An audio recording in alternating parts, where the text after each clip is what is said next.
नमस्कार। मैं Subodh Kumar Singh, TGT maths, yes memorial school, sector 58 Noida. आज आप लोग के साथ अपने दूसरे वीडियो डिस्कस करने जा रहा हूँ। आज हम बेसिकली इरेशनल नंबर को हम नंबर लाइन पे रिप्रेजेंट करने जा रहे हैं। मैं एक चीज़ बता दूं कि इरेशनल नंबर क्या होता है, ताकि चीज़ें थोड़ी सी क्लियर हों आप लोगों को। इरेशनल नंबर वैसे रैशनल नंबर होते हैं जो कि P/Q के फॉर्म में शायद लिख आप पाएँ, लेकिन उसका डेसिमल रिप्रेजेंटेशन जो होता है वो ना ही टर्मिनेटिंग होता है ना ही रिपीटिंग होता है। ये चीज़ें थोड़ी सी शायद आप लोग को समझ में ना आए, इसलिए मैं बाय एग्जाम्पल आप लोग को बताऊं क्या है चीज़। जैसे कि आप लोग देख पा रहे होंगे, प्राइम नंबर आप लोग समझते होंगे। प्राइम नंबर क्या है? Prime number are basically such number which can only be divisible by 1 और इटसेल्फ। ठीक है, जैसे कि 2 एक प्राइम नंबर है। वो प्राइम नंबर इसलिए है क्योंकि उसको 1 से डिवाइड किया जा सकता है और वो खुद से ही डिवाइड हो सकता है, और कोई सा भी नंबर से वो डिवाइड नहीं हो सकता। तो इरेशनल नंबर के बारे में आगे हम बहुत ज़्यादा डिटेल में जाएंगे, तो पढ़ेंगे तो चीज़ें और क्लियर होंगी। अभी आप फिलहाल ये समझिए कि जितने भी हम लोग प्राइम नंबर के का स्क्वायर रूट निकाले, जैसे कि √2 निकाले, √3 निकाले, √5 निकाले, ये सारे इरेशनल नंबर होते हैं। ठीक है, तो अभी तक हम प्रॉपरली आइदर डेसिमल नंबर और नॉर्मल नेचुरल नंबर को हम नंबर लाइन पर रिप्रेजेंट कर रहे थे। अब हम इन ऐसे इरेशनल नंबर को हम नंबर लाइन पर रिप्रेजेंट करेंगे। तो सबसे पहले मैं आप लोगों को ये चीज़ सिखाऊंगा कि √2 कैसे रिप्रेजेंट करते हैं। ठीक है, मैं एक चीज़ बता दूं कि कंस्ट्रक्शन जो मैं करने जा रहा हूँ उसमें प्रॉपरली मैं सारे पेन्स का यूज़ करूँगा, कलर पेन्स का, ताकि वीडियो में आपको विजिबिलिटी थोड़ी क्लियर रहे। लेकिन आप इस बात का ध्यान रखिएगा कि आप जब घर में प्रैक्टिस करें या अपने पेपर में क्वेश्चन सॉल्व करें, उस समय आप पेन यूज़ नहीं कीजिएगा। आपको सिर्फ और सिर्फ पेंसिल यूज़ करना है। ठीक है, तो चलिए आगे बढ़ते हैं। सबसे पहले नंबर लाइन पे रिप्रेजेंट करने के लिए आपको नंबर्स लिखने होते हैं। ठीक है, अब वो नंबर्स के बीच में जो गैप होगा उसको हम यूनिट कहते हैं। ठीक है, अब वो यूनिट आप पे डिपेंड करता है कि आप कितना लेते हैं। जैसे कि मैं क्या कहना चाह रहा हूँ, मैं आपको करके दिखाता हूँ। लेट सपोज किया कि ये आपको स्केल विजिबल हो रहा होगा। ठीक है, सेंटीमीटर स्केल है। ठीक है, तो लेट सपोज किया कि मुझे नंबर लाइन बनाना है, और नंबर लाइन में अगर मैंने 0 लिया, ठीक, और ठीक 2 सेंटीमीटर पे मैंने 1 लिया, यानी 0 और 1 के बीच में कितना यूनिट है मेरा? 2 सेंटीमीटर। अब ये 2 सेंटीमीटर मेरे लिए 1 यूनिट के बराबर है। आप इसको 3 सेंटीमीटर भी ले सकते हैं, इसको 4 सेंटीमीटर भी ले सकते हैं। बस इस बात का ध्यान रखिएगा कि आपका कॉपी का साइज कितना है। ठीक है, तो मैं अभी फिलहाल 2 सेंटीमीटर 1 यूनिट के बराबर लूंगा। मैं यहाँ पे लिख भी दूं कि मैंने 1 यूनिट जो है वो 2 सेंटीमीटर के बराबर लिया है। ठीक, तो ये मेरा 0 है, दिस वन इज 1। आगे नेक्स्ट 2 सेंटीमीटर पे मैं 2 ले लूंगा, फिर 2 सेंटीमीटर पे मैं 3 ले लूंगा, फिर 4 ले लूंगा। अभी फिलहाल इतना ही काफ़ी है। तो इस तरीके से मेरा ये एक नंबर लाइन बन जाएगा। जितनी ज़रूरत है उतने ही नंबर हम रिप्रेजेंट करेंगे। ठीक है, ये आपका जो है ये -इन्फिनिटी और ये +इन्फिनिटी। इन्फिनिटी का साइन इसलिए दे रहा हूं मैं कि there are infinite numbers present on the number line. This one is 0, ये 1, ये 2, ये 3 और ये 4। ठीक है, अच्छा, ये नंबर लाइन पे रिप्रेजेंटेशन तो मैंने सिखा दिया। आप लोगों को √2 अगर आपको नंबर लाइन पर रिप्रेजेंट करना है तो उसके लिए पैथागोरस थ्योरम का नॉलेज होना चाहिए। जैसा कि आप देख पा रहे होंगे, जो मैंने टॉपिक स्टार्ट किया है locating irrational number on the number line, तो सबसे पहले इसमें पैथागोरस थ्योरम का मैंने जिक्र किया है। आप लोगों ने शायद पढ़ा होगा, लेकिन तब भी मैं एक बार रिपीट कर दूं पैथागोरस थ्योरम क्या होता है। बेसिकली पैथागोरस थ्योरम की बात करूं मैं, तो पैथागोरस थ्योरम बेटा is applied for right angle triangle. Let suppose किया कि ये मेरा राइट एंगल ट्राइंगल है, triangle A B C is right angle triangle. तो 90 डिग्री के ठीक सामने वाला हाइपोटेनस होता है, हाइपोटेनस के ठीक सामने वाला परपेंडिकुलर, और जो बचा वो बेस होता है।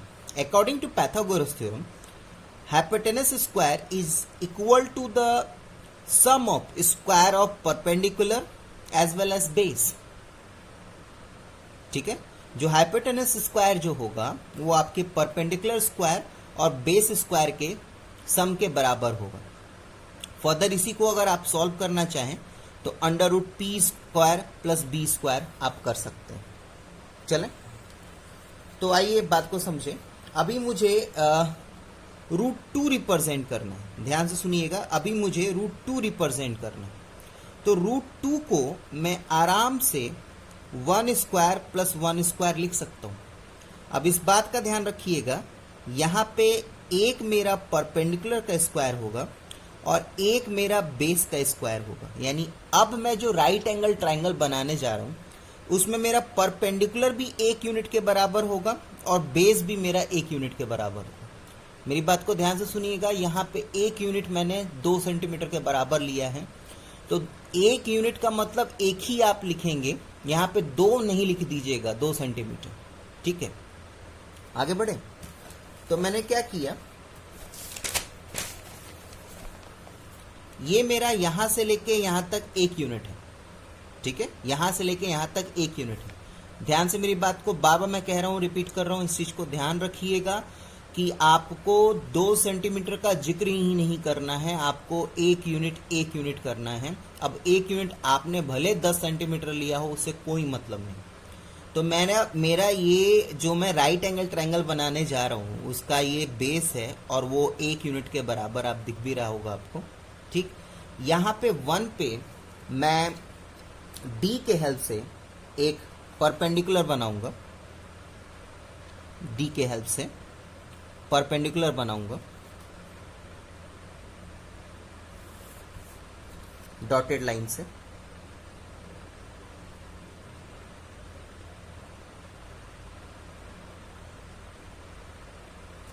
डॉटेड लाइन से मैं D1 पे एक परपेंडिकुलर बनाऊंगा।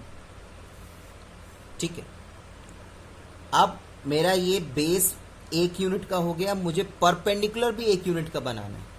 अब परपेंडिकुलर भी अगर ये 1 यूनिट का बनाना है तो मुझे क्या करना होगा, मुझे ये पूरा 1 यूनिट इस परपेंडिकुलर से कट कर देना होगा। अगर लेट सपोज कीजिए कि ये मेरा पॉइंट ए है, ये पॉइंट बी है, तो मैं जब OB को जोड़ दूंगा, OB को जोड़ दूंगा, ठीक है, तो मेरी बात को ध्यान से सुनिएगा। ये मैंने 1 यूनिट लिया था, ये मैंने 1 यूनिट लिया था। ठीक है, ये मेरा बेस है, ये मेरा बेस है, ये मेरा परपेंडिकुलर है और दिस वन इज हाइपोटेनस, क्योंकि ये आपने देखा ये मेरा 90 डिग्री है, तो 90 डिग्री के ठीक सामने वाला हाइपोटेनस होता है। अब आइए देखते हैं, यानी यहाँ पे जो OB है, यहाँ पे जो OB है that is under root 1 square plus 1 square, यानी 1 प्लस 1 यानी रूट 2। बात क्लियर है, यानी मेरा जो OB है that is equals to root 2। तो मैं क्या करूंगा, O को सेंटर लेके और OB के बराबर एक आर्क लूंगा मैं, OB के बराबर मैं आर्क लूंगा, देख पा रहे होंगे आप, OB के बराबर मैंने आर्क लिया और इसी आर्क को मैं डॉटेड लाइन से, आप चाहेंगे तो डॉटेड लाइन आराम से बना सकते हैं, डॉटेड लाइन से यहां पर रिप्रेजेंट करूंगा। मान लिया इस पॉइंट को मैंने नाम दे दिया P, ठीक है बाबू।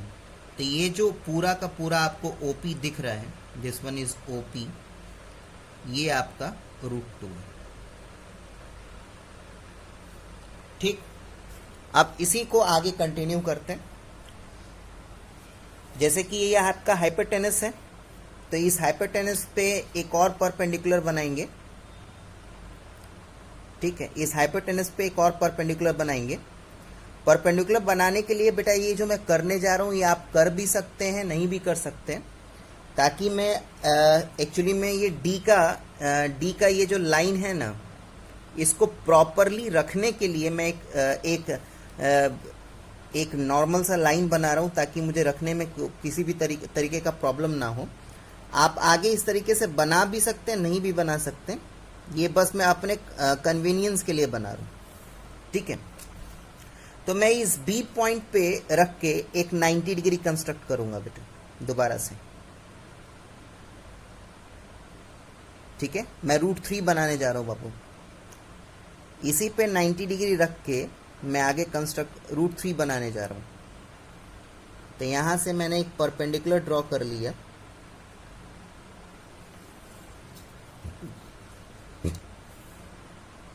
यहां से मैंने एक परपेंडिकुलर ड्रॉ कर लिया,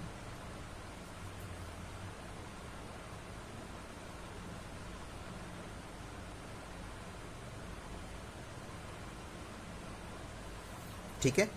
अब परपेंडिकुलर ड्रॉ करके थोड़ा सा पहले कैलकुलेशन को समझिए। ये OB जो है मेरा वो √2 है, यानी अब जो मैं एक राइट एंगल ट्रायंगल बनाने जा रहा हूं उसका बेस हाइपोटेनस पाइथागोरस थ्योरम के अकॉर्डिंगली मुझे under root perpendicular square plus base square करना होता है, ठीक है। अब मेरे पास बेस में ऑलरेडी √2 है, यानी √2 का स्क्वायर ऑलरेडी है, बेस दिख रहा है ना, ये मेरा बेस है, इसी पे मैंने एक परपेंडिकुलर ड्रॉ किया। तो मैंने √2 का बेस ऑलरेडी बना रखा है, इसको सॉल्व करने पे 2 आएगा, यानी इसमें और मैं एक अगर जोड़ दूंगा, ठीक है, तो ये मेरा सॉल्व करके √3 आ जाएगा। दिख रहा है आपको, ये सॉल्व करके √3 आ जाएगा। यानी कहने का मतलब क्या है, जो मैंने यहाँ पे परपेंडिकुलर बनाया है उसमें अगर मैं एक यूनिट कट कर दूं तो मुझे √3 मिल जाएगा। तो अब अगर आप चाहें, क्योंकि आपका एक यूनिट 2 सेंटीमीटर के बराबर है, आप स्केल से भी मेजर कर सकते हैं, और नहीं तो आप OA जो कि आपका एक यूनिट के बराबर है उसको मेजर कीजिए। OA को मैंने मेजर किया, ठीक, और मेजर करके आप बी पे रखिए, और बी पे रखने के बाद आप कट कर दीजिए। जो पॉइंट मिलेगा, जो पॉइंट मिला नाम दे दीजिए इसका C, OC जोड़ दीजिए, OC जोड़ दीजिए, ठीक है। आइए मेजरमेंट करते हैं। ये √2 था बेटा, ये 1 था, यानी √2 का स्क्वायर प्लस 1 का स्क्वायर बिकम्स √3, यानी OC जो है आपका वो √3 के बराबर है, ठीक है।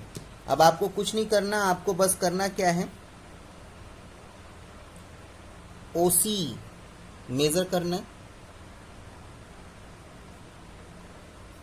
OC मेजर किया मैंने, और OC से आपको कोशिश कीजिएगा डॉटेड लाइन बनाने के लिए। डॉटेड लाइन बनाते हुए आप यहां तक पहुंचेंगे, ठीक।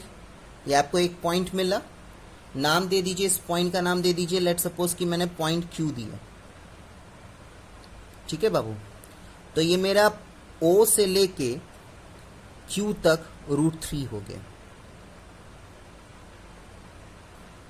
ठीक। अब इसी को आगे फिर यही सेम प्रोसीड्यूर एक्सटेंड करते जाएंगे। जैसे यहाँ पे मैंने 90 डिग्री बनाया, ठीक है, यानी नेक्स्ट मेरा जो जो मेरा राइट एंगल ट्रायंगल बनेगा उसमें ऑलरेडी, ध्यान से मेरी बात को सुनिएगा, नेक्स्ट मेरा जो राइट एंगल ट्रायंगल बनेगा उसमें ऑलरेडी मेरा बेस में √3 है बेटा, ऑलरेडी मेरे बेस में √3 है, ठीक है। अब √3 है, √3 का स्क्वायर जो होगा वो 3 होगा, √3 का स्क्वायर जो होगा वो 3 होगा, ठीक है। यानी अगर मैं इसमें 1 यूनिट और जोड़ दूंगा, यानी नेक्स्ट जो मुझे मिलने वाला है वो √4 मिलेगा। आइए करके देखते हैं। मैंने क्या किया, मैंने सी पॉइंट पे डी रख के 90 डिग्री बनाया, ठीक है। सी पॉइंट पे डी रख के 90 डिग्री बनाया।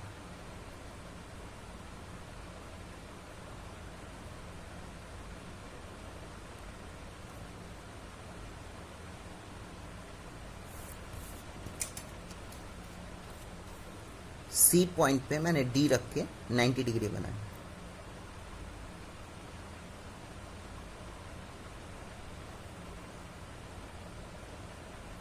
ठीक है बेटा, √3 मेरे पास ऑलरेडी है। मैं क्या करूंगा, 1 यूनिट काटूंगा। अब 1 यूनिट काटने के लिए मुझे क्या है, मेरे पास OA के बराबर मेजरमेंट होना चाहिए। वही मैंने OA के बराबर मेजरमेंट लिया और सी पे रख के कट कर दिया। ठीक, ये जो पॉइंट मिला बेटा, इसका नाम मैं दे देता हूं डी, ठीक है। और OD को मैं जोड़ देता हूं,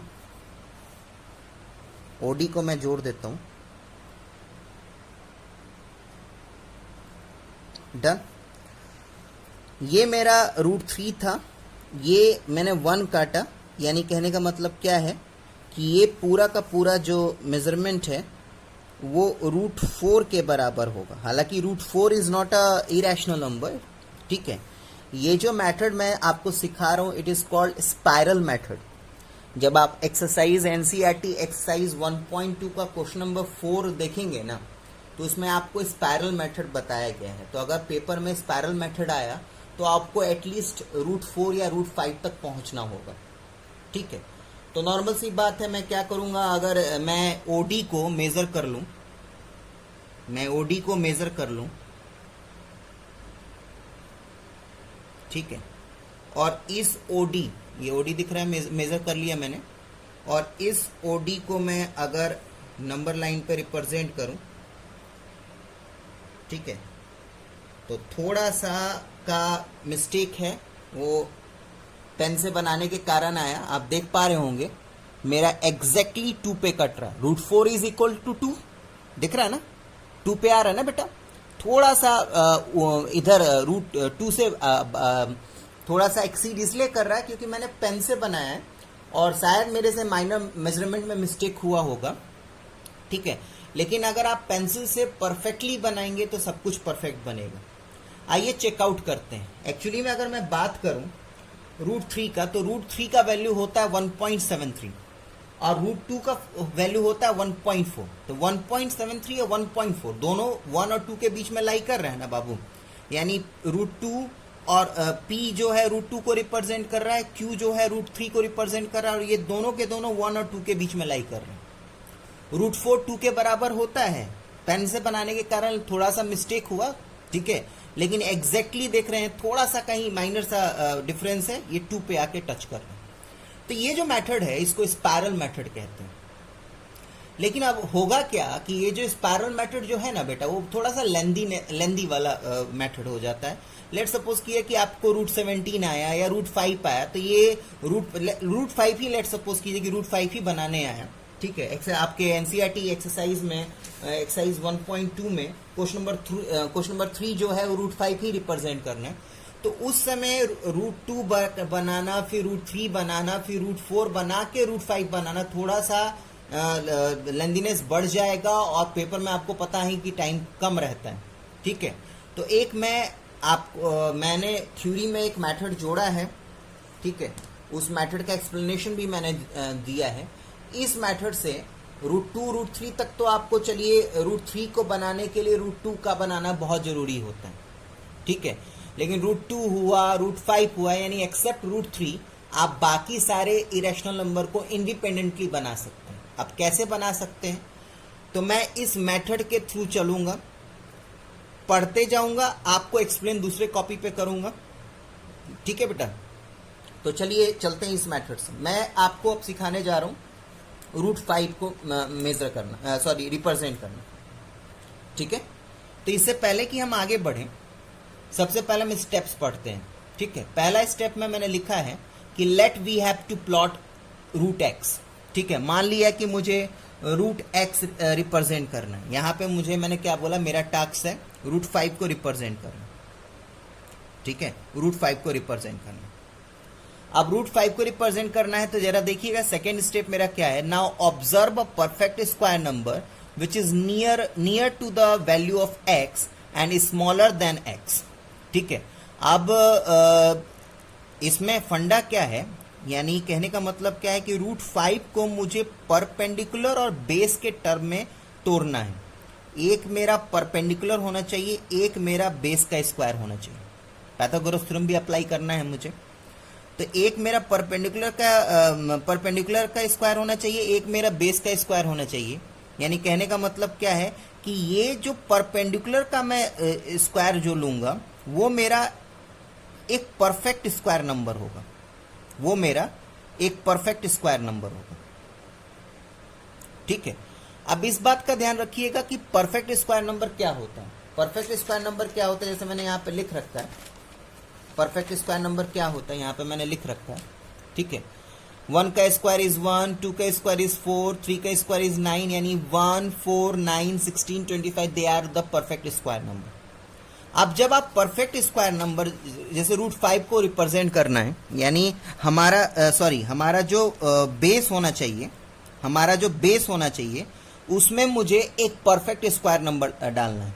अब परफेक्ट स्क्वायर नंबर का जब मैं चुनाव करूंगा तो उसमें इस बात का ध्यान रखूंगा कि वो 5 के नियर बाई भी हो और 5 से छोटा भी हो। ठीक है, 5 के नियर बाई भी हो, 5 से छोटा भी हो। यानी कहने का मतलब क्या है, देखिए अगर मैं 5 के से कंपेयर करूं तो 5 के नियर बाई बिल्कुल 4 है। ठीक है, और छोटा भी है। 5 के नियर बाई 9 भी हो सकता है, लेकिन ये 5 से छोटा नहीं है।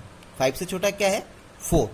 ठीक है, यानी कहने का मतलब क्या है, 4 is a square of which it is square of 2।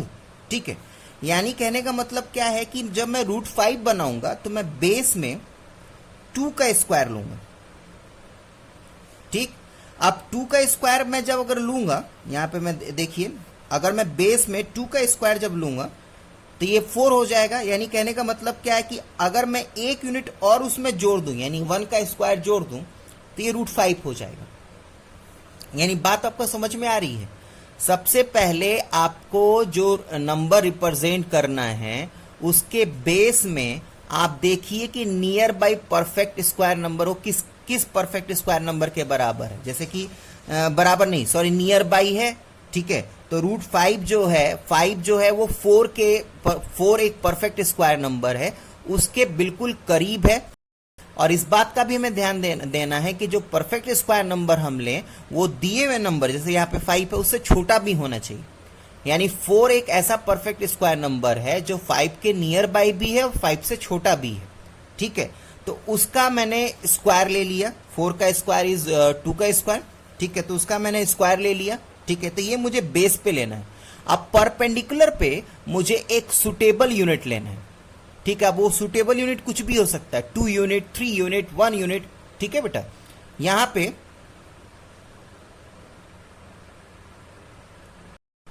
यानी ये क्लियर हो गया कि जब मुझे रूट 5 अगर मुझे रिप्रेजेंट करना है तो उसके बेस में मुझे 2 यूनिट लेना है और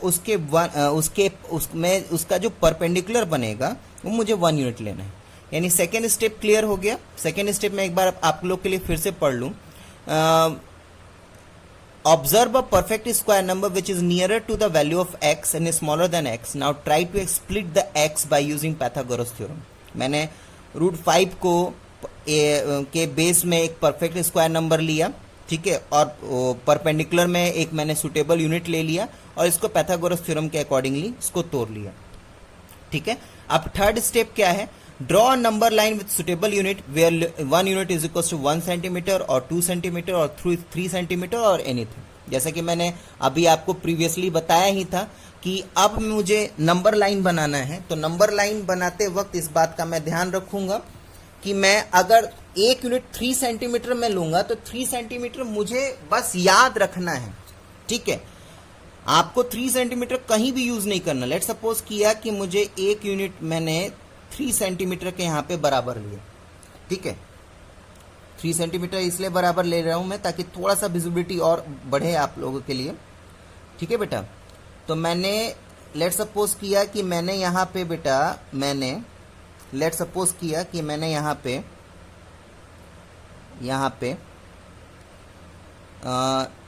0 यहां पे लिया और ठीक 3 सेंटीमीटर पे मैंने यहां पे 1 लिया, फिर 3 ठीक सेंटीमीटर बाद मैंने यहां पे 2 लिया, फिर 3 लिया। इतना काफ़ी है, √5 ही रिप्रेजेंट करना है, ठीक है, इतना काफ़ी है। तो मैंने अपने नंबर लाइन को मैं पूरा प्रॉपरली बना लूं, ठीक।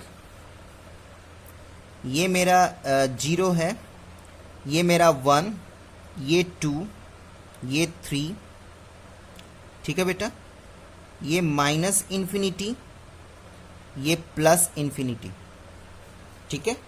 अभी मुझे क्या मैंने सिखाया था, बेस में मुझे 2 यूनिट लेना है, यानी 2 यूनिट मेरा ये हो गया। यानी अब यहां पे जो 2 है उसको, अच्छा ये जो मैंने 0, 1, 2, 3 लिया है ना बेटा, इसको यूनिट मानिएगा आप लोग, ठीक है। तो 2 यूनिट मैंने जो लिया वो यहाँ पे मुझे अब परपेंडिकुलर बनाना है, तो मैं अब परपेंडिकुलर बनाऊंगा,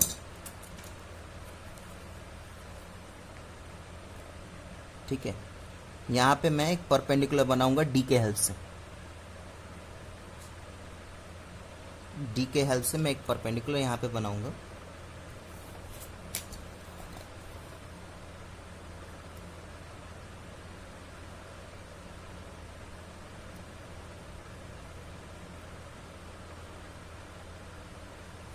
ठीक। इसका नाम दे देते हैं, इसका नाम OAX दे देते हैं। थ्योरी में भी मैंने वही लिखा है, OAX, ठीक है। 4th पॉइंट पढ़िए, लिखा है plot A on a number line such that OA is equal to A। A मेरे लिए यहाँ पे 2 यूनिट के बराबर है, तो मैंने क्या किया, नंबर लाइन पे 2 यूनिट प्लॉट किया, ठीक है। At A, draw perpendicular with the help of protractor such that angle OAX is equals to 90 degree. Done. By taking arc equal to B. अब B मेरे लिए 1 यूनिट के बराबर है। अब आपको पता है कि आपका 1 यूनिट 3 सेंटीमीटर के बराबर है, तो या तो आप स्केल से मेजर करके ले लीजिए, नहीं तो आप नंबर लाइन पे जो रिप्रेजेंट किए हैं उसके हेल्प से भी आप ले सकते हैं। ये मेरा 1 यूनिट के बराबर हो गया, ठीक। ये मैंने यहां पे रखा, ठीक, और यहां पे मैंने ऐसे कट किया, ठीक है बेटा। ये मुझे जो पॉइंट मिला, इस पॉइंट का नाम मैं दे देता हूं B, ठीक। अब मैं जोड़ दूंगा OB को,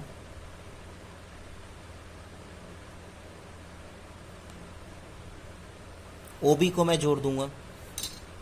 अब चलिए, ये मेरा OA कितना था, 2 यूनिट, और OB मेरा कितना था, 1 यूनिट। ये मेरा कितना था, 1 यूनिट, और OA कितना था बेटा, ये मेरा था 2 यूनिट, ठीक है। तो व्हाट इज OB? तो OB को अगर मैं लिखना चाहूं तो it is equal to OA square plus AB square, ठीक है। What is OA? It is equals to 2 unit यानी 2 square, and what is AB? It is equals to 1 unit यानी 1 स्क्वायर, यानी 2 जो 4 प्लस 1 यानी √5, यानी मेरा OB जो है वो √5 के बराबर है। अब मैं क्या करूंगा, मुझे कुछ नहीं करना बेटा, मैं पूरा का पूरा OB को मेजर कर लूंगा। देख रहे हैं आप, पूरा मैंने OB को मेजर कर लिया। OE को सेंटर मान के मैं यहां से एक आर्क ड्रॉ करूंगा जो नंबर लाइन को टच करेगा। इसका नाम मैं दे देता हूं बेटा P, यानी ये जो ओपी है वो पूरा का पूरा √5 को रिप्रेजेंट करेगा। देखिए √5 का वैल्यू होता है 2.23। 2.23 यानी कहने का मतलब क्या है, 2 और 3 के बीच में लाई करना है, यानी बीच में लाई भी कर रहा है। ठीक है बेटा, तो आइए स्टेप्स को दोबारा से रिपीट करें। ज्वाइन ओबी, आपने एक यूनिट बी पे काटा, ओबी को ज्वाइन किया। ठीक है, now in right angle triangle आपने आपको एट्थ में मैंने जो एट्थ पॉइंट लिखा है, स्टेप लिखा है, वो भी समझ में आ जाएगा। और आपने ओबी को मेजर किया और ओ को सेंटर रख के आपने नंबर लाइन पे एक आर्क बनाया and that point is called P. और यहाँ पे जो पी पॉइंट है वो √5 को रिप्रेजेंट करेगा बेटा। ठीक है, अब आइए मैं आपको कुछ और बता दूं। जैसे मुझे बोला जाएगा कि √10 प्लॉट कीजिए, मेरे से बोला गया है √10 प्लॉट कीजिए। अब √10 प्लॉट कीजिए यानी कहने का मतलब क्या है कि मुझे base square plus perpendicular square लिखना है। बेस में मुझे क्या सिखाया गया है, बेस में मुझे सिखाया गया है क्या कि मुझे 10 के नियर बाई कोई परफेक्ट स्क्वायर नंबर देखना है। तो 10 के नियर बाई जो परफेक्ट स्क्वायर नंबर है, आई थिंक आप भी समझ गए होंगे कि 10 के नियर बाई जो परफेक्ट स्क्वायर नंबर है वो 9 है। ठीक है, 9 है यानी कहने का मतलब क्या है कि मुझे इसका स्क्वायर यानी 3 का स्क्वायर लेना है। यानी बेस में मुझे 3 यूनिट लेना है। और जब 3 का स्क्वायर करेंगे तो आपको 9 मिलेगा। और 9 में जब 1 यूनिट अगर आप जोड़ देंगे, ठीक है, तो आप देखिए आप आराम से √10 के बराबर ये है। यानी कहने का मतलब क्या है कि जो मेरा राइट एंगल ट्राइंगल मैं बनाऊंगा तो उसमें जो बेस लूंगा मैं वो 3 यूनिट के बराबर लूंगा और जो परपेंडिकुलर पे मैं जो कट करूंगा वो 1 यूनिट के बराबर लूंगा। इन द सेम वे अगर आप √17 प्लॉट करने जा रहे हैं, ठीक है, तो 17 किसके बराबर, किसके नियर बाई है, किस परफेक्ट स्क्वायर के नियर बाई है, 16। यानी मुझे बेस जो मेरा होगा वो 4 यूनिट के बराबर होगा। ऑब्वियसली 4 4 जो 16 होता है उसमें 1 यूनिट अगर मैं जोड़ दूं, यानी कहने का मतलब क्या है कि मैं आराम से उसको 16 + 1 यानी 17। यानी इसमें जो मेरा राइट एंगल ट्राइंगल जो बनेगा उसमें बेस मेरा 4 यूनिट के बराबर होगा और परपेंडिकुलर बनाने के बाद जो मुझे कट करना है वो 1 यूनिट के बराबर कट करना है। ठीक है बेटा।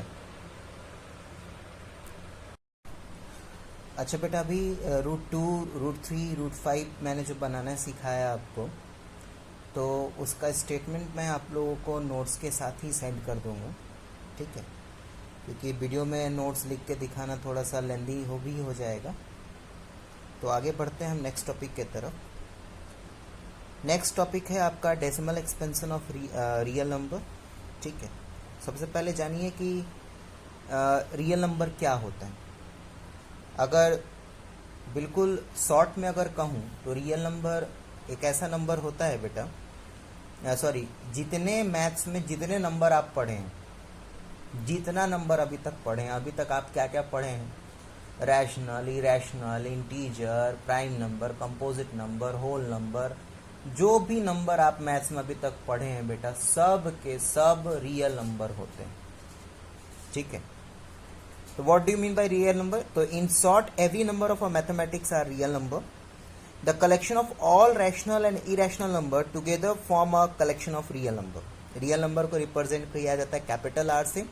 और इस बात का ध्यान रखिएगा कि जितने नंबर लाइन पे जितने पॉइंट हैं वो सभी के सभी पर्टिकुलर एक रियल नंबर को रिप्रेजेंट करते हैं।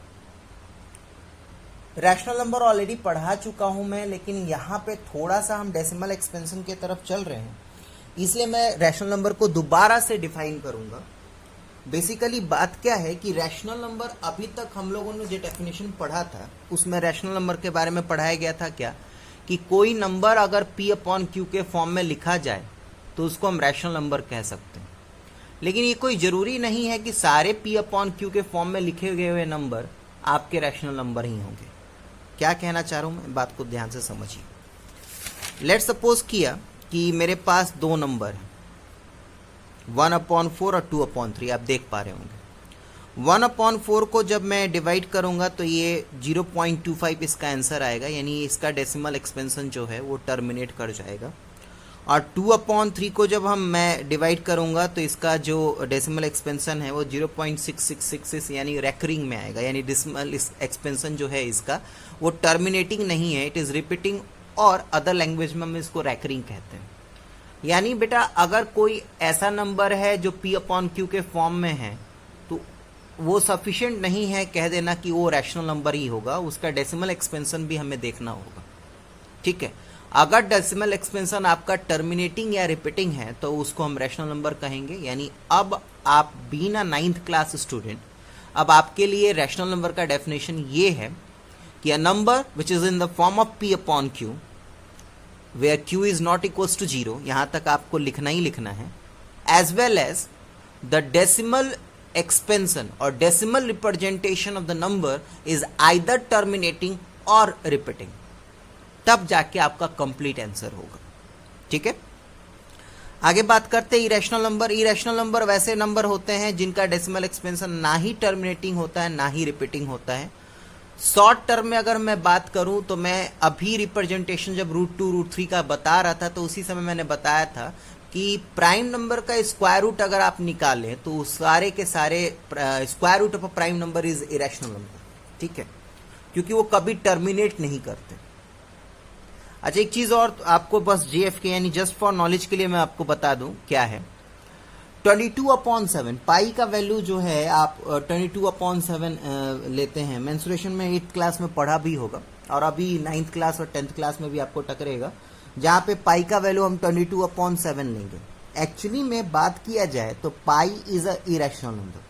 अब नॉर्मल सी बात है कि जब वो इरेशनल नंबर है तो P/Q के टर्म में तो लिखा नहीं जा सकता। यानी अगर सच्चाई कहें तो पाई जो है वो 22/7 के बराबर नहीं होता बेटा। सबसे पहले जो आर्यभट्ट थे हमारे महान इंडिया के मैथमेटिशियन, उन्होंने पाई का डेसिमल रिप्रेजेंटेशन निकाला और उसका डेसिमल रिप्रेजेंटेशन जो है वो 3.141596, क्योंकि मैंने आपको पहले ही बताया पाई एक इरेशनल नंबर है, इसलिए इसका डेसिमल रिप्रेजेंटेशन जो है वो ना ही टर्मिनेट करेगा ना ही रिपीट करेगा, चलता ही जाएगा, इन्फिनाइट तक चलता जाएगा। और वहीं पे अगर आप 22/7 को जो जब निकालेंगे ना तो आप देखेंगे 3.142857 के ऊपर मैंने रेकरिंग लगाया, यानी इसका डेसिमल एक्सपेंशन टर्मिनेट कर रहा है, रिपीटिंग है, रेकरिंग है वाला है, यानी ये रैशनल नंबर है। एक्चुअली में जब आप इन दोनों को कंपेयर करेंगे ना बेटा तो आप देखेंगे कि सेकेंड डिजिट तक 3.14 यहाँ पे डेसिमल जो एक्सपेंशन है सेकेंड डेसिमल प्लेस तक इन दोनों का वैल्यू सेम होता है। इसीलिए अपने कैलकुलेशन को इजी करने के लिए हम पाई को 22/7 के बराबर लिख देते हैं। एक्चुअल में 22/7 के बराबर नहीं होता। ठीक है, आगे बढ़िए सॉरी। नेक्स्ट हमारा है जो है आपका method to convert non terminating, ठीक है, रेकरिंग नंबर। अभी मैंने बताया था रैशनल नंबर वो नंबर होते हैं जिनका डेसिमल एक्सपेंशन आइदर टर्मिनेटिंग और रिपीटिंग होगा। ठीक है, तो हम अब क्या पढ़ने जा रहे हैं, हम जो रिपीटिंग जो रैशनल नंबर है, ठीक है, रिपीटिंग, टर्मिनेटिंग नहीं, जो रिपीटिंग रैशनल नंबर है उसको P/Q के फॉर्म में लिखने जा रहे हैं। ये पूरा कैसे कैसे आपको सारे सॉल्यूशन को करना है उसका मैंने स्टेप्स लिख रखा है, देख पा रहे होंगे। मैं आपको डायरेक्टली क्वेश्चन सॉल्व करने के लिए सिखा रहा हूं तो उससे ज्यादा आप समझ पाएंगे। ठीक है, तो आइए क्वेश्चन सॉल्व करते हैं। क्या करने के लिए कहा है मैंने आप लोग को बताया है कि हमें रेकरिंग वाले रैशनल नंबर को P/Q के टर्म में सॉल्व करना है। ठीक है बाबू, चलें।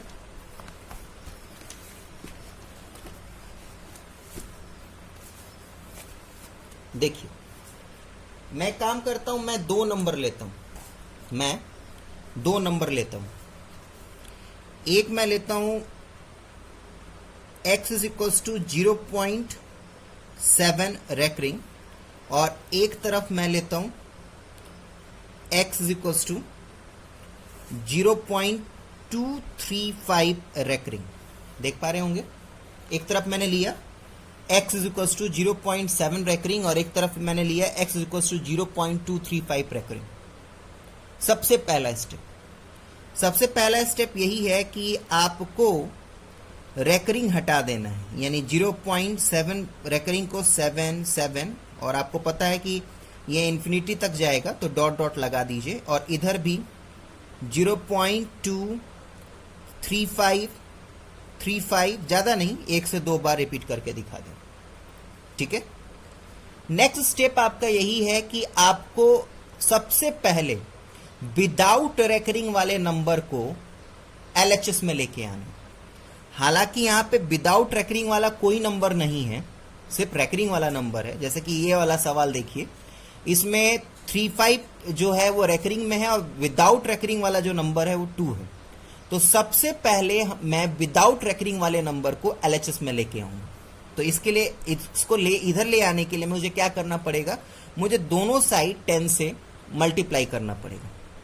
तो लिखें ऑन मल्टीप्लाइंग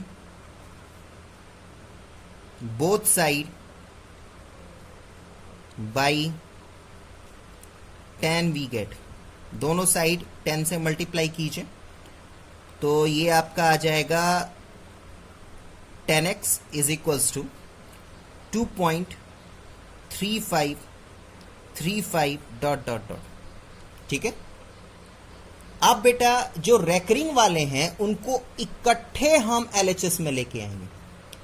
ध्यान रखिएगा, यहां पे एक ही नंबर है तो मैं दोनों साइड 10 से मल्टीप्लाई कर देता हूं, तो मेरा एक ये जो 7 वाला जो 7 जो रेकरिंग नंबर है वो उठ के यहां इधर चला जाएगा।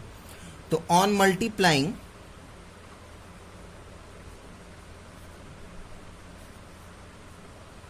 Both side by 10 we get, तो ये आ जाएगा बेटा 10x is equal to 7.777 dot dot dot. ठीक है बेटा, अब इधर क्या है, इधर मुझे 35 को इधर लेके आना, तो ऑब्वियसली मुझे 100 से दोनों साइड मल्टीप्लाई करना पड़ेगा। ठीक है, तो अब मैं स्टेटमेंट नहीं लिख रहा, डायरेक्टली लिख रहा हूं। तो इधर 100 मल्टीप्लाई करूंगा तो ये हो जाएगा 1230, और इधर 100 मल्टीप्लाई करूंगा तो ये 235 पूरा का पूरा इधर आ जाएगा 3535 दिस। ठीक, अब आपको कुछ नहीं करना, लास्ट के दो इक्वेशन को माइनस कर देना है। क्या बोला मैंने, लास्ट के दो इक्वेशन। हालांकि इससे बड़े बड़े सवाल आप सॉल्व करेंगे तो बहुत सारी इक्वेशंस आएंगे। लास्ट के दो इक्वेशन, यानी लास्ट के दो इक्वेशन आपके ये हैं, तो इसमें आपको ये दोनों को माइनस कर देना है, इसको इससे माइनस कर देना है, और इसमें लास्ट के दो इक्वेशन ये और ये है, तो आपको इसको इससे माइनस कर देना है। ठीक है, तो चलिए माइनस कीजिए, तो ये आपका आ जाएगा 10x is equals to 7.77 dot dot dot, और x is equals to 0.777 dot dot dot. एक तरफा ही मैं सॉल्व कर दूं, ये माइनस करेंगे बेटा तो ये 9x इज इक्वल्स टू 7 आ जाएगा, यानी x इज इक्वल्स टू 7/9। इसको सॉल्व कीजिए, मैंने 1000x is equals to 23535 dot dot dot, और इधर 10x is equals to 2.3535 dot dot dot. Minus कीजिए, तो आप माइनस करेंगे बेटा तो ये आ जाएगा 099x is equals to 233 done, यानी x इज इक्वल्स टू 233/990। यहां पे आपने एक, ध्यान से सुनिएगा, एक रेकरिंग, एक रिपीटिंग डेसिमल रिप्रेजेंटेशन वाले रैशनल नंबर को आपने P/Q के टर्म में कन्वर्ट कर दिया। ठीक, नेक्स्ट क्वेश्चन आता है बेटा। नेक्स्ट क्वेश्चन से पहले मैं थोड़ा सा थ्योरी पढ़ा दूं आप लोगों को, इसका आप नोट पढ़िए। नोट पढ़िए क्या है। नोट में क्या है कि between any two rational number there are infinitely many irrational number. अभी आपने पढ़ा था क्या कि किसी दो रैशनल नंबर के बीच में इन्फिनाइटली मेनी रैशनल नंबर होते हैं। तो इस बात का भी ध्यान रखिएगा कि किसी दो रैशनल नंबर के बीच में इन्फिनाइटली मेनी इरेशनल नंबर हो सकते हैं। In the same way between any two irrational number there are infinitely many irrational number. तो ठीक इसका ये भी आपके लिए याद रखिएगा कि दो इरेशनल नंबर के बीच में इन्फिनाइटली मेनी इरेशनल नंबर होते हैं। तो अब हम वही निकालने जा रहे हैं। हम क्या करेंगे, सबसे पहले मैं आपको सिखाऊंगा कि दो रैशनल नंबर के बीच में कैसे इरेशनल नंबर लिखेंगे और दो इरेशनल नंबर के बीच में कैसे हम इरेशनल नंबर निकालेंगे। ठीक है, चलें। तो सबसे पहले हम क्या करने जा रहे हैं, सबसे पहले हम करने क्या जा रहे हैं, finding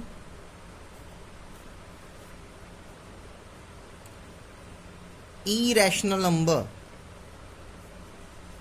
between two rational number। दो रैशनल नंबर के बीच में इरेशनल नंबर निकालने जा रहे हैं।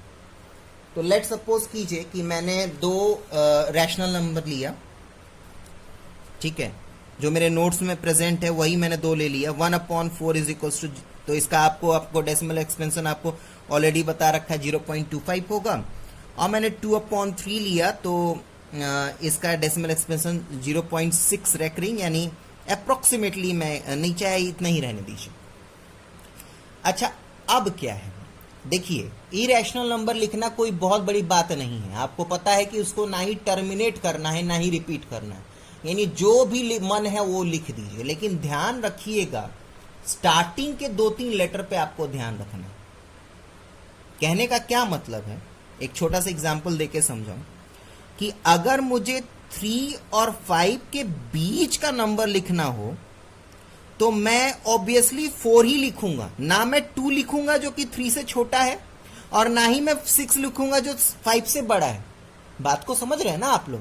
इन द सेम वे जब मैं इन दोनों के बीच का इरेशनल नंबर लिखने जाऊंगा तो मुझे इस बात का ध्यान रहे कि मैं 25 दिख रहा है ना, 25, और इधर आपका 0.66 है। हालांकि ये रेकरिंग है, बहुत आगे तक जाएगा, लेकिन मैंने दो ही लिया। यानी मुझे जो इसके बीच में इरेशनल नंबर लिखना है उसका स्टार्टिंग 25 से ऊपर होना चाहिए, यानी 0.26, 27, 28 ऐसे करके 0.24 ना हो जाए, क्योंकि 0.24 लिया तो वो 25 के नीचे आ जाएगा। इन द सेम वे अगर मैं इसके नियर बाई लिखूं तो मेरा जो स्टार्टिंग जो 2 डिजिट होगा वो 0.66 से नीचे हो, नीचे बेटा, बराबर भी नहीं हो। 0.65 हो, 0.64 हो, 0.63 हो। ठीक है, इस बात का ध्यान रखिएगा। यानी अगर इसके नियर बाई में कोई इरेशनल नंबर लिखना चाहते हो तो लिखिए 0.25 से ऊपर लीजिए। ठीक है, 5 से ऊपर लीजिए, चाहे 25 भी ले सकते हैं आप। तो 2, 6, 1, 3, 7, 8, 1, 1, 4, 4 dot dot dot dot. Irrational number ही तो लिखना है, बस स्टार्टिंग के 2 डिजिट पे ध्यान रखना है। 0.25 है तो नेक्स्ट आपका 0.26, 27 ऐसे करके ही कुछ भी लिखो। इनफाइनाइट नंबर है, लेकिन 25 से ऊपर का लिखना, नीचे मत आ जाना, क्योंकि नीचे जहां आओगे तो 0.25 के इधर आ जाएगा। हमें बीच का नंबर लिखना है। अगर इसके नियर बाई मुझे लिखना है तो ऑब्वियसली 0.65 मैं लिख दूंगा, सेफ हो गया। उसके बाद जो लिखना है लिखिए, 5, 6, 8, 7, 9, 4, 3, 2, टर्मिनेटिंग और रिपीटिंग नहीं होना चाहिए। बात खत्म, समझ में आया? ठीक है, नेक्स्ट आगे बढ़िए। चलिए अब क्या करते हैं, अब हम लोग इरेशनल नंबर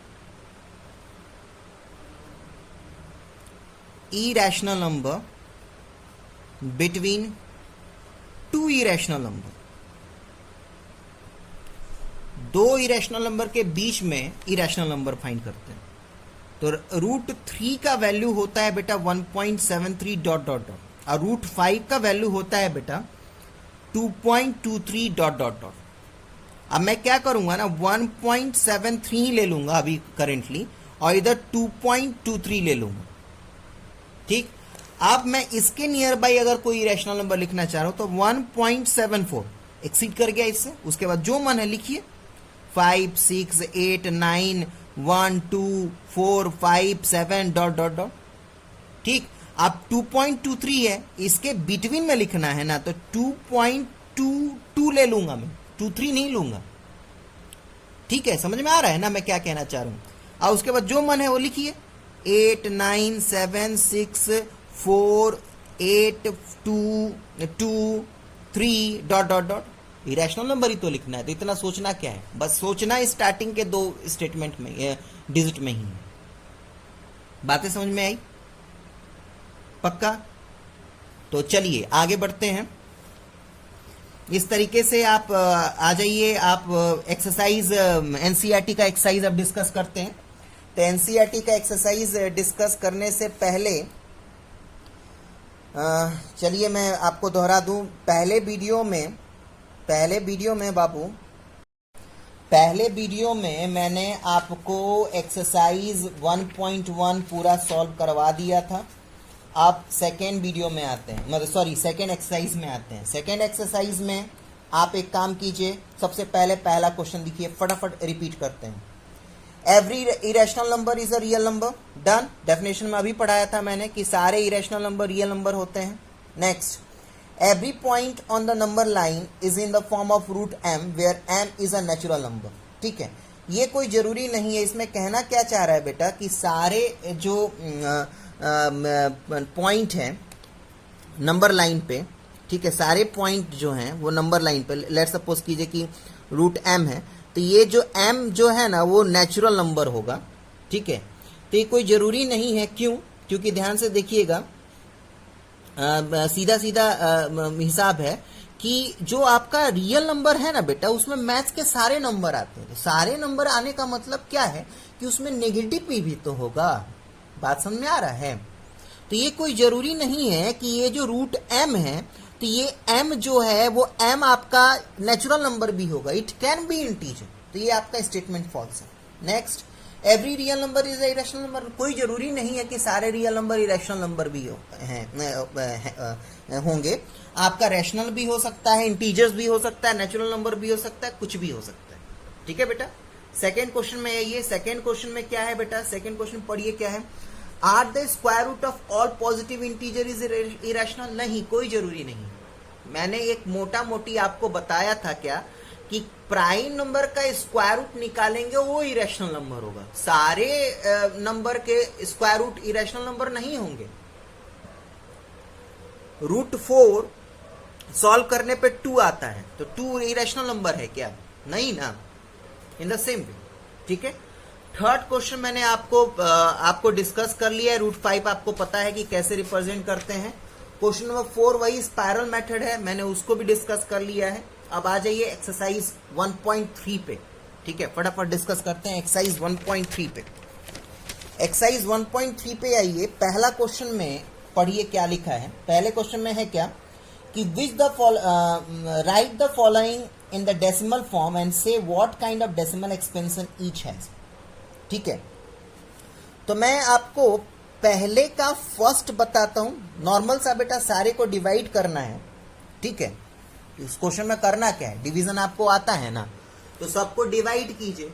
डिवाइड करने के बाद अगर टर्मिनेट करता है तो लिखिए कि it's decimal expansion is terminating, और रिपीट करता है तो लिखिए कि it's decimal expansion is repeating. मैं आपको पहला और फिफ्थ बता रहा हूं, इसमें मुझे कुछ कॉन्सेप्ट बताना है, इसलिए मैं डिस्कस कर रहा हूं। पहला क्या है? पहला आपका 36/100 है। तो ध्यान रखिएगा, इसको डिवाइड मत करते फिरिए। आपको छोटे क्लास में पढ़ाया गया, इसका आंसर होगा 0.36। ये टर्मिनेटिंग है। ठीक, फिफ्थ क्वेश्चन देखिए। फिफ्थ क्वेश्चन में जो है, फिफ्थ क्वेश्चन का है 2/11। ठीक है, 2/11। तो 11 से 2 को डिवाइड करते हैं तो ये 0.0, तो 1 टाइम में जाएगा, तो ये 11, ये हो गया बेटा कैंसिल, ये 9, ठीक, फिर 0, फिर ये बेटा 8 टाइम में जाएगा 88, फिर 2, दोबारा से वही चीज आ गया, यानी इसका रिपीटिंग होगा, वही 2 आएगा ना बेटा, तो 0 तो दोबारा से 1 आएगा, ठीक है। इसमें एक बहुत बड़ा कॉन्सेप्ट छिपा है बेटा, ध्यान से मेरी बात को जरा ध्यान से सुनिएगा। इसके डिनोमिनेटर को प्राइम फैक्टराइज कीजिए, मैं प्राइम फैक्टराइजेशन नहीं सिखा रहा, ठीक है। इसके डिनोमिनेटर को प्राइम फैक्टराइजेशन कीजिए, मैं एक चीज बताने जा रहा हूं आपको। तो 100 को मैं अगर प्राइम फैक्टराइज करूं तो ये 2 5 जा 10, 5 10 जा, सॉरी 2 25 जा और 5 5 जा, यानी इसका जो प्राइम फैक्टराइजेशन है उसमें 2 और 5 प्रेजेंट है। इसका जो प्राइम फैक्टराइजेशन है उसमें 2 और 5 प्रेजेंट नहीं। अब बात को ध्यान से सुनिए, अगर आपका फ्रैक्शन में कोई नंबर है और डिनोमिनेटर में प्राइम फैक्टराइजेशन में, डिनोमिनेटर का आप प्राइम फैक्टराइजेशन कीजिए, अगर प्राइम फैक्टराइजेशन में सिर्फ और सिर्फ 2 हो या सिर्फ और सिर्फ 5 हो या 2 और 5 दोनों प्रेजेंट हो, मेरी बात को बिल्कुल ध्यान से सुनिएगा। दिए हुए फ्रैक्शन के डिनोमिनेटर का प्राइम फैक्टराइजेशन निकालिए, तो अगर उस प्राइम फैक्टराइजेशन में सिर्फ 2 हो या सिर्फ 5 हो या 2 और 5 दोनों हो, तो आंख बंद करके उस फ्रैक्शन का डेसिमल एक्सपेंशन जो होगा वो टर्मिनेटिंग होगा बाबू, बिल्कुल आंख बंद करके मैं बता रहा हूं आपको। लेकिन अगर आपका फ्रैक्शन के डिनोमिनेटर का जो प्राइम फैक्टराइजेशन है, जिसके प्राइम फैक्टराइजेशन में 2 और 5 प्रेजेंट ना हो, कोई सिंगल भी प्रेजेंट ना हो, ना ही 2 प्रेजेंट हो ना ही 5 प्रेजेंट हो, 2 5 की तो बात ही छोड़िए, तो बेटा उसका डेसिमल उसको आपको डिवाइड करना पड़ेगा। वो आपका रिपीटिंग भी हो सकता है, वो आपका इरेशनल नंबर भी हो सकता है, ठीक है। तो जब आप अपने थ्योरी नोट्स के थ्योरी को यहाँ पे पढ़ने जाएंगे ना, तो देखिए मैंने यहाँ पे लिखा भी है कि applicable only on rational number having decimal expansion terminating. ये पढ़िएगा, मैं वही चीज मैंने बताया जो है वही चीज मैं बोल रहा हूँ। दोबारा से मैं रिपीट कर दूं, डिनोमिनेटर को प्राइम फैक्टराइजेशन कीजिए, अगर 2 और 5 आया या सिर्फ 2 आया या सिर्फ 5 आया तो उसका डेसिमल एक्सपेंशन जो होगा वो टर्मिनेटिंग या रिपीटिंग होगा, सिर्फ और सिर्फ टर्मिनेटिंग होगा। लेकिन अगर किसी के डिनोमिनेटर का प्राइम फैक्टराइजेशन में कुछ भी ना हो, ना 2 हो ना 5 हो, ठीक है, तो उसको आप रेकरिंग का उपाधि दे दीजिए, वो उसका डेसिमल एक्सपेंशन आपका रिपीटिंग होगा, पक्का, गारंटी, पक्का। आगे बढ़े, नेक्स्ट क्वेश्चन नंबर 3 हो गया आपका। क्वेश्चन नंबर 2, हाँ क्वेश्चन नंबर 2 मेरे तरफ से आप इंपॉर्टेंट रखिएगा। क्वेश्चन नंबर 2 क्या है देखिए ध्यान से, क्वेश्चन नंबर 2 क्या है। क्वेश्चन नंबर 2 में बेटा 1/7 का डेसिमल एक्सपेंशन दिया है 0.142857 रेकरिंग, और आपसे कहा जा रहा है 2/7, 3/7, 4/7, 5/7 का निकालिए। बहुत इजी सवाल है और इंपॉर्टेंट भी है, बहुत इजी सा सवाल है। 2/7 का मुझे निकालना है, तो 2/7 को मैं क्या लिख सकता हूं, 2 × 1/7, यानी कहने का मतलब क्या है कि 2 × 1/7 का वैल्यू क्या है, 0.142857 रेकरिंग, बस मल्टीप्लाई करके लिख दीजिए। तो 2 7 जा 14, 2 5 जा 10, 1 2 8 जा 16 17 1, 2 2 जा 4 और 5, 2 4 जा 8, 2 1 जा 2.0, ये भी रेकरिंग में होगा। बातें समझ में आई? एक और करते हैं, 3/7, तो 3/7 यानी 3 × 1/7, 3 × 1/7 का क्या है वैल्यू बेटा, 0.142857 रेकरिंग में, इंटू कीजिए। 3 7 जा 21 का 1, 2 कैरी, 3 5 जा 15, 16 17, 1 कैरी, 3 8 जा 24, 5 2 कैरी, 3 2 जा 6 और 7, 3 4 जा 12, 3 1 जा 3 और 4, तो ये हो जाएगा 0.42, सॉरी यहाँ पे 8 होगा, 0.428571 और इसका 0.285714, ठीक है बेटा। तो आगे भी कर लेंगे आप इसी तरीके से। तो नेक्स्ट क्वेश्चन आगे बढ़ते हैं। थर्ड क्वेश्चन आप देख लीजिए, मैंने डिस्कस कर रखा है, आप कर लेंगे आराम से थर्ड और फोर्थ। फिफ्थ क्वेश्चन क्या है बेटा? फिफ्थ क्वेश्चन देखिए, टर्मिनेटिंग करने का ना कोई फिक्स वैल्यू नहीं है। कहने का क्या मतलब है कि अभी मैंने आपके साथ डिस्कस किया था 1/4 का, सॉरी 2/3 का डेसिमल एक्सपेंशन अगर आप सॉल्व करें तो आपको 0.6 यानी एक डिजिट में ही टर्मिनेट कर जाएगा। ठीक है, लेकिन अभी मैंने थ्योरी पढ़ाते वक्त आपके साथ 22/7 का डेसिमल एक्सपेंशन डिस्कस किया था। उसका जब डेसिमल एक्सपेंशन करेंगे तो 3.142857 रेकरिंग, यानी यहाँ पे रिपीटेशन जो है वो 6 डिजिट के बाद है। तो वैसे ही बेटा आपको ना फिफ्थ क्वेश्चन में 1/17 को सॉल्व करना है और देखना है कि कितने डिजिट के बाद आपका रिपीटेशन होगा। ठीक है, सिक्स क्वेश्चन में आइए। सिक्स क्वेश्चन क्या है? Look at several example of rational number in the form of P/Q। आपको P/Q के फॉर्म में कुछ रैशनल नंबर लिखना है। Where P and Q are integer and no common factor. हाँ, इस बात का भी ध्यान रखिएगा कि जो आप P/Q के फॉर्म में जो लिखेंगे वो आपका वो बिल्कुल उसके सॉल्व फॉर्म में। ठीक है, यानी 2/4 अगर आपने रैशनल नंबर लिया तो ये 2/4 नहीं चलेगा, क्योंकि 2 1 जा 2 2 2 जा 4। आपको 1/2 लेना है, इस टाइप का रैशनल नंबर लेना है जिसको आप कैंसिल आउट नहीं कर सके। ऊपर नीचे में सिर्फ एक ही कॉमन फैक्टर हो 1। ठीक है, आगे बढ़िए।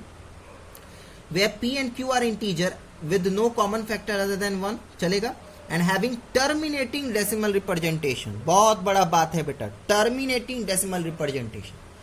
terminating decimal representation कहने का मतलब क्या है कि इस बात का ध्यान रखिएगा कि डिनोमिनेटर में लिखते वक्त आप पक्का ध्यान रखिएगा, डिनोमिनेटर में लिखते वक्त, अभी मैंने कॉन्सेप्ट समझाया था, डिनोमिनेटर में नंबर जो लिखेंगे वो नंबर बाबू उसका प्राइम फैक्टराइजेशन जब आप करेंगे तो उसका प्राइम फैक्टराइजेशन में या तो सिर्फ 2 आए, या तो सिर्फ 5 आए, या तो दोनों 2 और 5 दोनों आए। ठीक है बाबू, तो कुछ नहीं करना है आपको, जैसे कि इत्तेफाक से मैंने यहां पे लिया था 1/2। ठीक है, तो 2 ले लेते हैं क्योंकि इसका प्राइम फैक्टराइजेशन करेंगे तो 2 आएगा, चलेगा मेरे लॉ के अकॉर्डिंगली।